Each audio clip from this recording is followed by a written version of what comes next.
আজকে আমি আপনাদেরকে কিছু অফিসে বসে কিভাবে আপনারা স্ট্রেচিং করতে পারেন। এমনিতে তো অনেক অনেক স্ট্রেচিং এর ভিডিও আপনি ইউটিউবে পান, বাট আলটিমেটলি ফলো করা হয় না। সো আমি বলবো, আমি কাজ করার মাঝখানে কি কি স্ট্রেচিং করি রিল্যাক্সেশনের জন্য, সেই ওয়ার্কআউট গুলো দেখাবো। আমি মোট 5টা দেখাবো, তো আপনারা ট্রাই করতে পারেন। এক নম্বর স্ট্রেচিংটা হলো আপনার আপার ব্যাকের মোবিলিটির জন্য। তো আপনি 2 হাত দিয়ে মাথার পেছনে ধরে আস্তে আস্তে মাথাটা 1 2 এভাবে আপনি 10 পর্যন্ত গুণে সামনের দিকে মাথা আনবেন। একইভাবে পেছনের দিকে নেওয়ার সময় 1 থেকে 10 বা 15 পর্যন্ত গুনবেন। তাহলে দেখবেন যে আপনার একটা অ্যাপ্রোপ্রিয়েট মোশনে আপনি করতে পারবেন।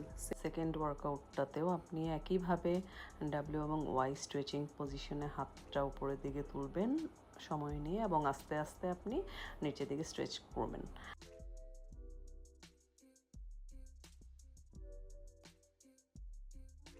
থার্ড ওয়ার্কআউটটা হলো আপনার টুইস্ট।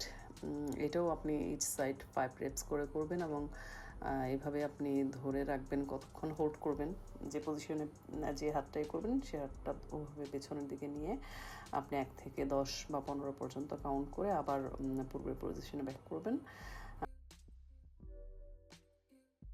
নাম্বার 4তে আছে হলো আপনার টেবিলের উপর হাতের এভাবে এলবো রেখে তারপরে চেয়ারটা একটু পেছনে নিয়ে স্ট্রেচ করে, এবং আপনার এই অবস্থায় আপনার একদম স্পাইনাল পজিশনটা থাকবে একদম স্ট্রেট, মাথা থেকে হিপ পর্যন্ত সোজা রাখার চেষ্টা করবেন।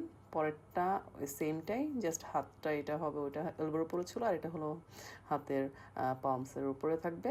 সো এই ওয়ার্কআউটগুলো করলে আই গেস আপনারা খুব ভালো ফল পাবেন। Thank you so much.